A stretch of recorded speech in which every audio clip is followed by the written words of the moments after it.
kenapa EJ? Karena memang dari awal aku memang sangat suka sekali terhadap mobil Honda.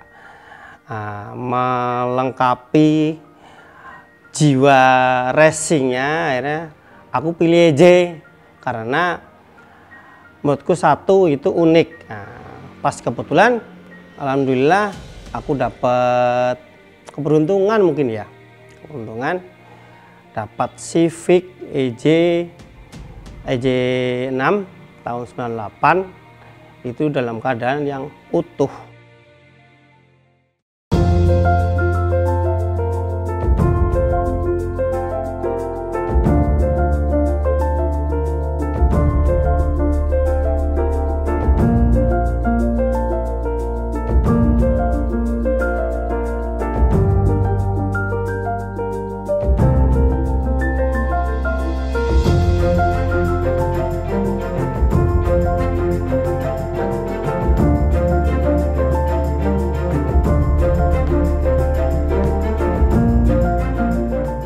Ada banyak cerita juga di mobil ini sama aku, itu pasti yang ditanyakan sama teman-teman, emang gak susah pakai setir kiri?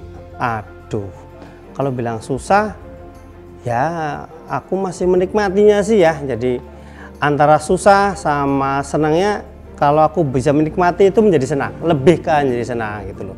Contoh bayar tol aku harus sedikit akrobat nyebrang, kalau enggak aku turun.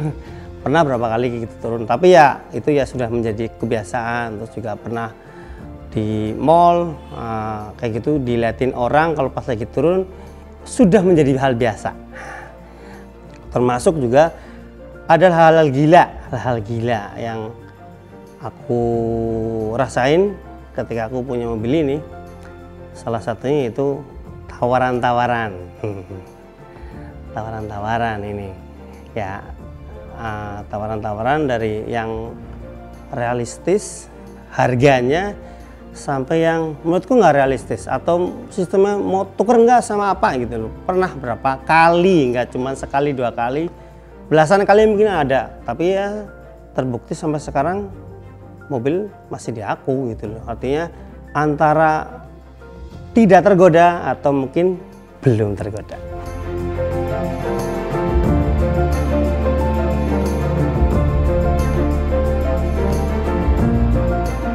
Aku Eko dari Cilacap, Jawa Tengah, seorang entrepreneur.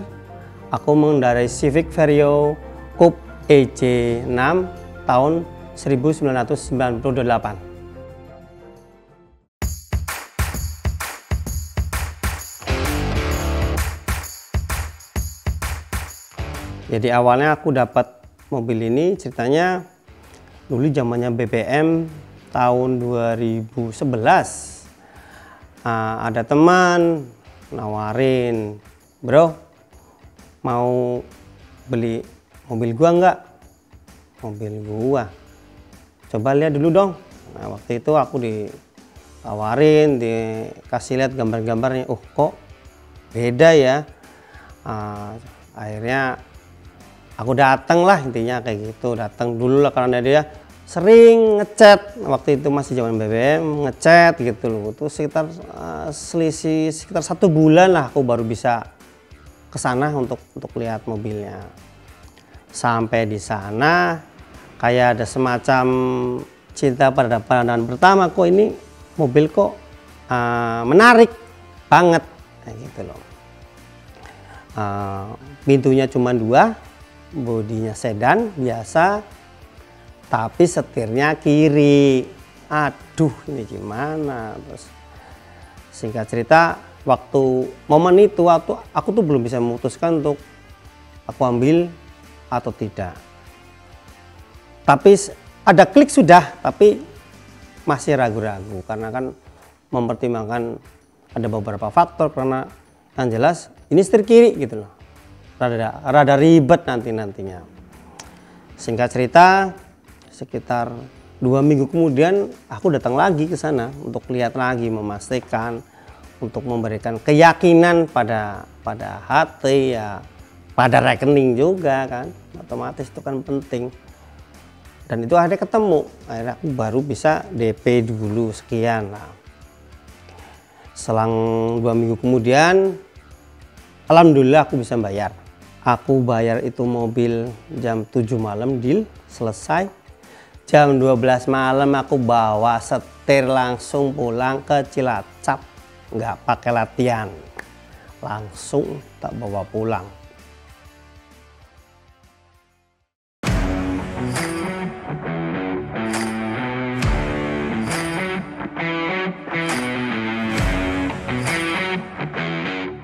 Aku kan ternyata masih punya satu Vario lama. Nah, itu juga Vario lama juga sudah lumayan modifnya, dari bodi, dari pelek, sama dari engine udah full-fullan. Ibarat kata ya, waktu zaman itu mesin B series udah 305 HP itu kan udah hampir limit ya kalau B series ya. Akhirnya daripada ribet, aku memutuskan untuk udahlah tak bikin jadi satu aja. Akhirnya singkat cerita mobil itu aku jual. Ada mobil yang pertama itu udah kejual, aku masih sering di Jakarta nongkrong, masih tetap sama teman-teman di kadang-kadang di Senayan, kadang-kadang di BTC, kadang di tempatnya Pak Apre. Kena kompor lah, masa sih punya mobil bagus, biasa pakai mobil lumayan powernya gede, ini masih pakai mobil yang standar-standaran aja. Aduh ya, waktu itu memang masih rada gampang ke kompor ya. Akhirnya ya udah jatuh pilihan, pernah main B series, alhamdulillah sudah pernah. Akhirnya memutuskan untuk mencoba K series.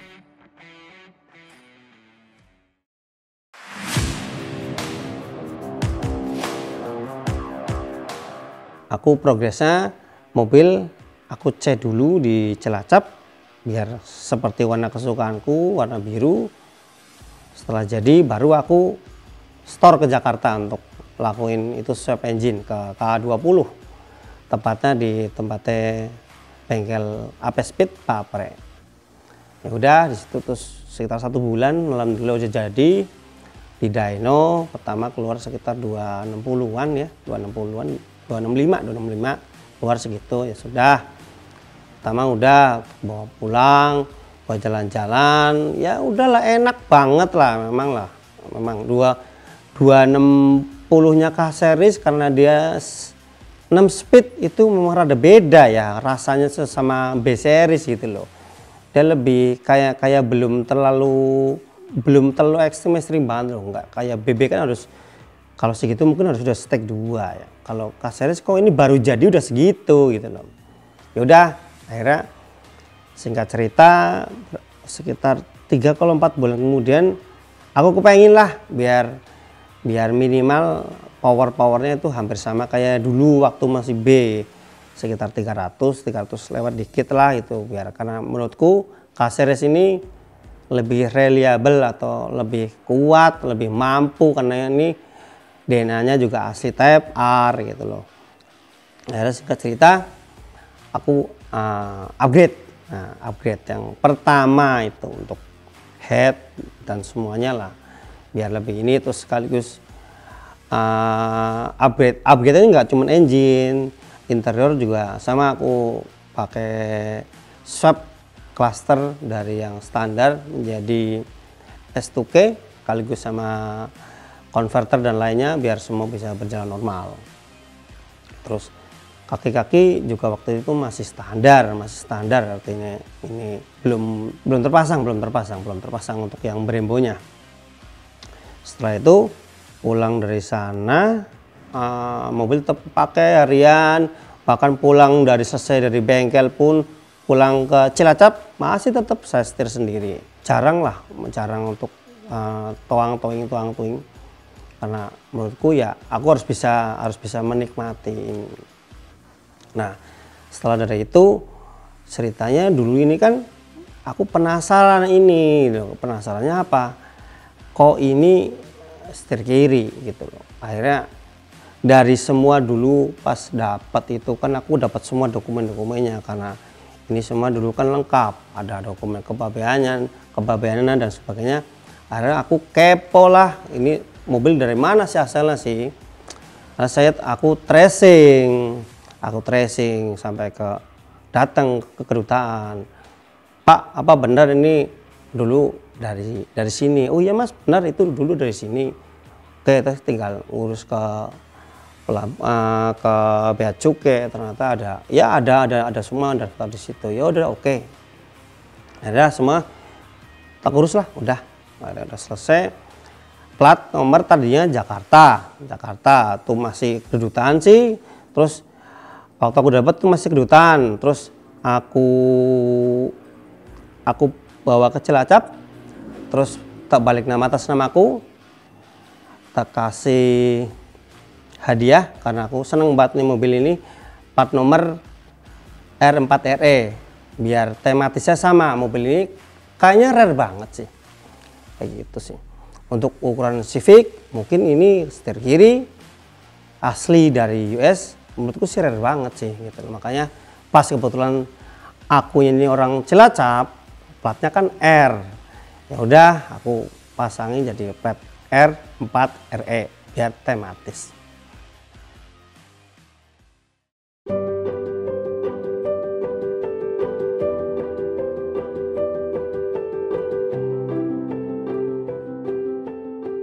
Dan itu mobil dulunya ceritanya kayak gini. Setelah aku tracing ke kedutaan, cerita mereka seperti ini. Itu dulu yang punya itu dubes Jerman ketika dia tugas di Amerika. Jadi dubes Jerman di Amerika. Akhirnya setelah dia tugas di sana, dia beli mobil itu. Nah, terus kemudian setelah habis masa tugas, dia pulang ke Jerman. Tapi mobil itu dibawa ternyata sama dia, dibawa ke Jerman. Setelah itu lanjut lagi dia ditugasin di Indonesia. Mobil itu dibawa lagi di sini. Nah, setelah di Indonesia ini dibawa, dia mungkin pulang lagi setelah tugasnya berakhir, mobil ditinggal di sini. Nah, ceritanya aku menurut tracinganku kayak gini. Jadi mobil itu setelah dari kedutaan ada pelepasan, surat pelepasan itu ada orang beli, bukan temenku ini. Nah, orang itu terus nitipin di showroom Jakarta katanya. Pokoknya di Jakarta, aku lupa nama bengkelnya apa showroomnya. Terus nah ini baru didapat sama temanku. Setelah temanku baru ke aku. Jadi aku hitungannya ya tangan keempat itu, tangan keempat. Seperti itu. Jadi ini dulu kedutaan Jerman. Karena Jerman itu kan negaranya kan kalau yang di sana setirnya juga kiri, makanya gak terlalu sulit sih untuk masalah drivingnya.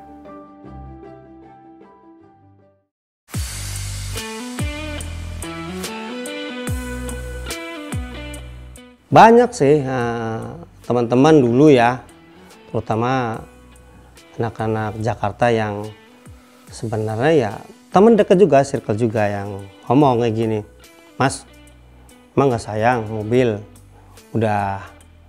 mobil dasarnya kan bagus, rare, kenapa nggak dibikin yang standar-standar aja gitu loh, kenapa?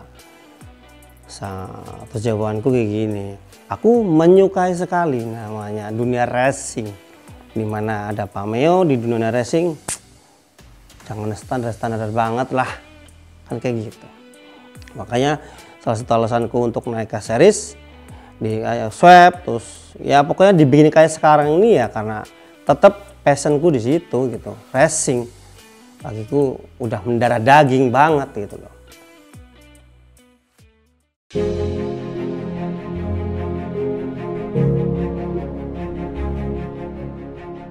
Kendala-kendalanya untuk ngebangun mobil ini, proses penggarapan mesin. Ya penggarapan mesin karena ini basicnya mobil asli US.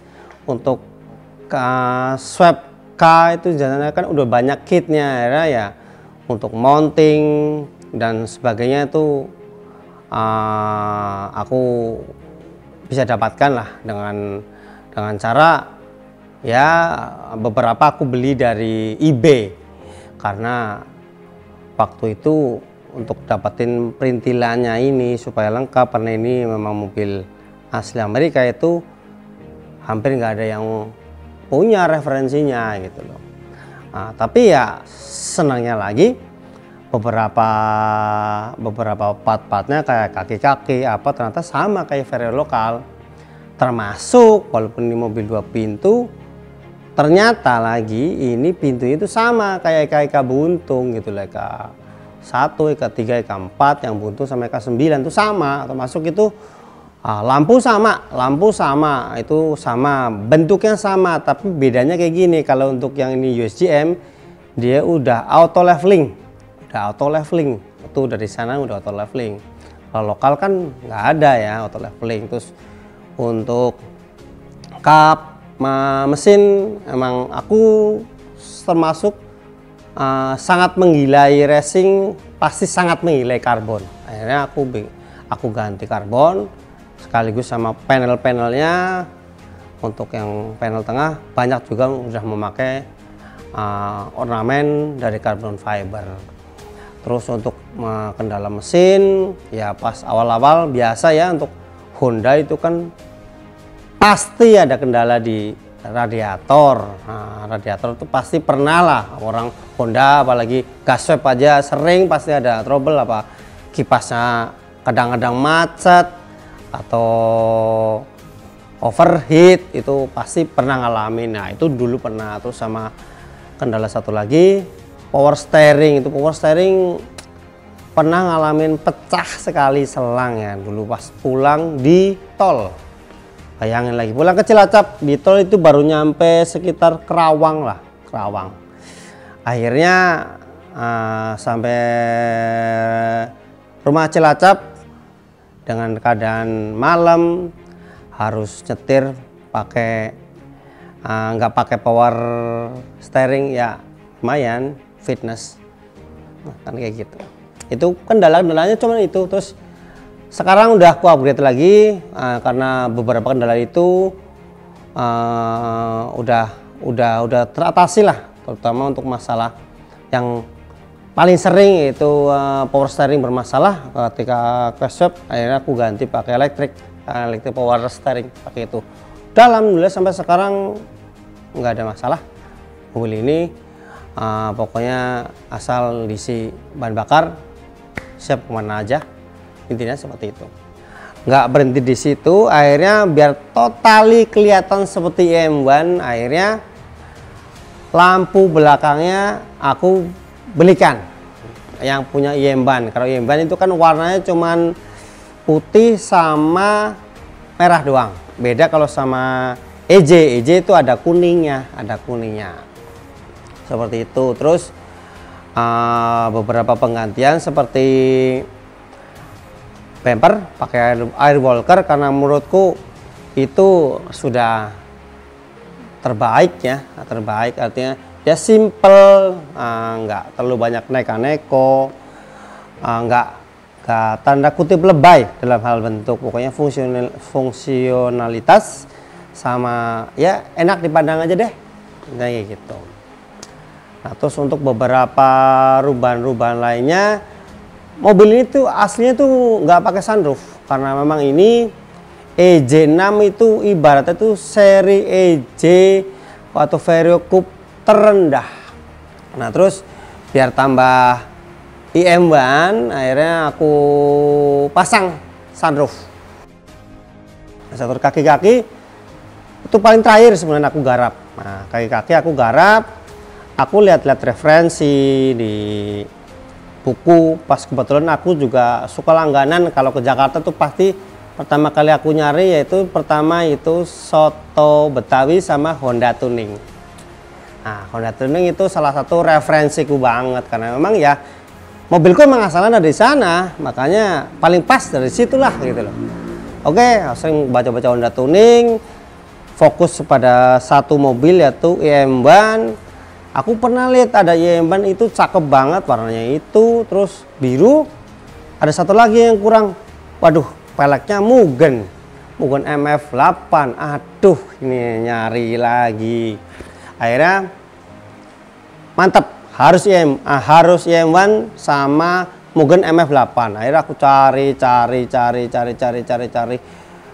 Waktu itu PC di mobil itu masih kayak Vario lokal 400. Nah, aku nyari Mugen, nggak nemu.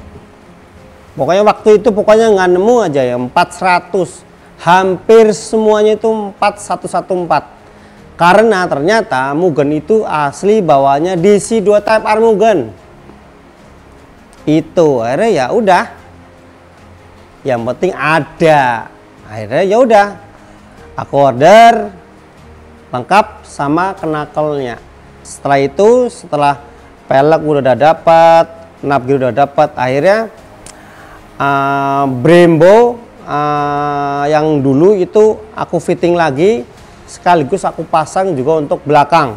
Jadi ibaratnya itu sekarang mobil sudah all WD brake, depan 4, belakang 2, terus untuk pengereman 2.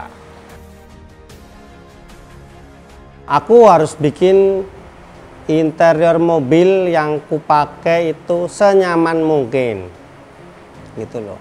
Interior mobil yang pertama jok aku ganti pakai punya FD2R karena menurutku itu OEM tapi semi bucket dan paling nyaman karena dia terbuat dari bludru.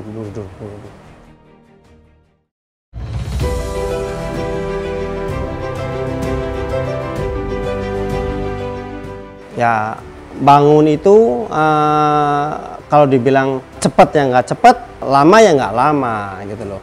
Beda kayak sekarang. Kalau sekarang kan gampang kita untuk mengakses informasi dari internet, terus dari website atau juga dari Interspot yang notabene-nya sekarang banyak mobil-mobil bagus bisa direferensikan dari situ.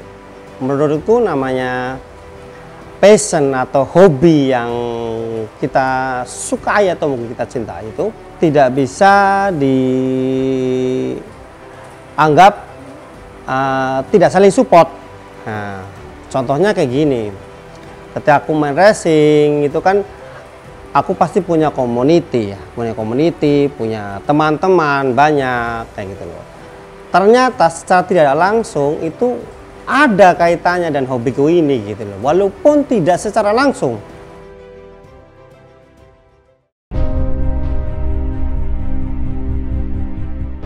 Selama ini ada beberapa teman sih, teman dekat menanyain, kamu mobil dibeginikan itu apa sih yang kamu cari sih gitu loh.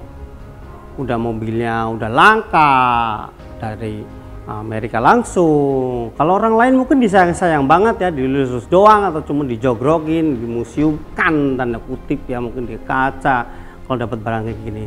Emang ini passionku gitu loh. Passionku yaitu di racing sampai pernah aku balapin, kontes juga sering gitu loh. Kenapa jawabannya? Karena pria punya selera.